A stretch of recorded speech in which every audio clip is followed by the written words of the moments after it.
नमस्कार मैत्रिणो, मी आज तुमच्यासाठी नवीन व्हिडिओ घेऊन येत आहे. 2025 श्री दत्त जयंती वर मार्गशीर्षला दुसरा गुरुवारवर भद्राचे सावट असल्याने या वेळेतच करा श्री दत्त जयंती व मार्गशीर्षला गुरुवारची पूजा. जाणून घेऊया शुभमुहूर्त. चला तर मग आपण व्हिडिओला सुरुवात करूया. मार्गशीर्ष महिना श्रावण महिन्यासारखाच अजून एक महिना पवित्र आहे, तो म्हणजेच मार्गशीर्ष महिना. ह्या मार्गशीर्ष महिन्यात आपण श्री दत्त जयंती व मार्गशीर्षले गुरुवार करत असतो. तर अशा ह्या मार्गशीर्ष महिन्यात श्री दत्त जयंती व मार्गशीर्ष गुरुवारवर भद्राचे सावट आलेले आहे. तर अशी ही मार्गशीर्ष पौर्णिमा आपण पूजा कधी करायची ते पहिल्यांदा आपण पाहूया. मार्गशीर्षल्या गुरुवारची आपण शुभ मुहूर्तावरच पूजा तुम्ही केली असेल. तसेच आता येणार आहे तो म्हणजे दुसरा गुरुवार. तर हा गुरुवार अगदी अद्भुत शुभयोग जुळून आलेला आहे. त्यात महत्त्वाची पौर्णिमासुद्धा आलेली आहे. म्हणजेच मार्गशीर्षला दुसरा गुरुवार आणि दत्त जयंती ही एकाच दिवशी आलेली आहे. म्हणजेच दत्त जयंती गुरुवारी पौर्णिमा असा अद्भुत योग आलेला आहे. पण या सर्वांवर भद्राचे सावट आहे. त्यामुळे आपण ही दत्त जयंती गुरुवारचे उपवास पूजा कधी करायची, त्याचा शुभ मुहूर्त कोणता, तसेच या दिवशी अशुभ वेळसुद्धा आहे, राहू काळ आहे, यमघंटा आहे. तसेच असे ही सर्व माहिती आपण या व्हिडिओमध्ये पाहणार आहे. तर पहिल्यांदा आपण पाहूया की पौर्णिमा तिथी ही पहिल्यांदा कधी लागत आहे ते पहिल्यांदा आता आपण पाहूया.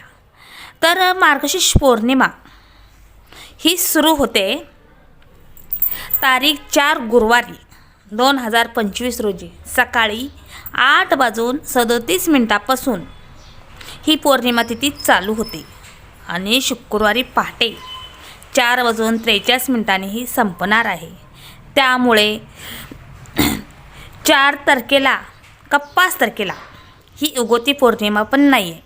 कारण 4 तारखेला सकाळी 8:37 लागते आणि शुक्रवारी पहाटे 4:43 43 संपते. त्यामुळे 4 तारखेला पण उगवती नाही आणि 5 तारखेलासुद्धा उगवती नाही.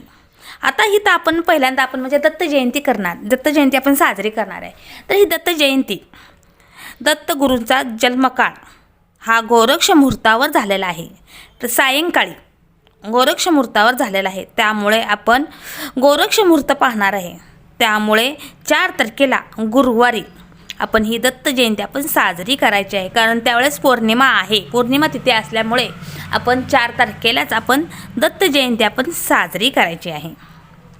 आता 4 तारखेला सूर्योदय हा सकाळी 6:58 सूर्योदय होतो आणि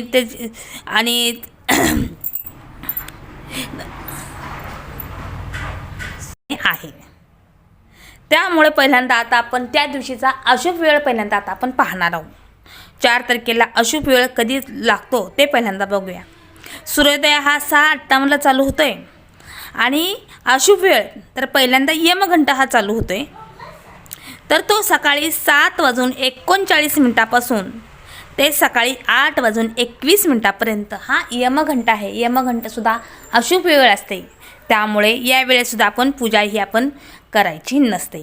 तसेच राहू काळ हा दुपारी 1:29 ते दुपारी 2:47 हा राहू काळ आहे.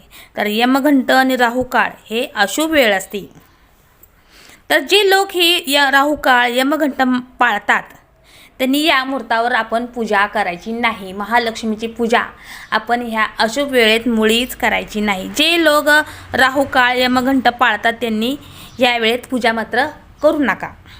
तसेच भद्रासुद्धा तेवढाच वाईट वेळ असते. तर भद्राची वेळ कोणती आहे ते आता आपण पाहूया. तर तसं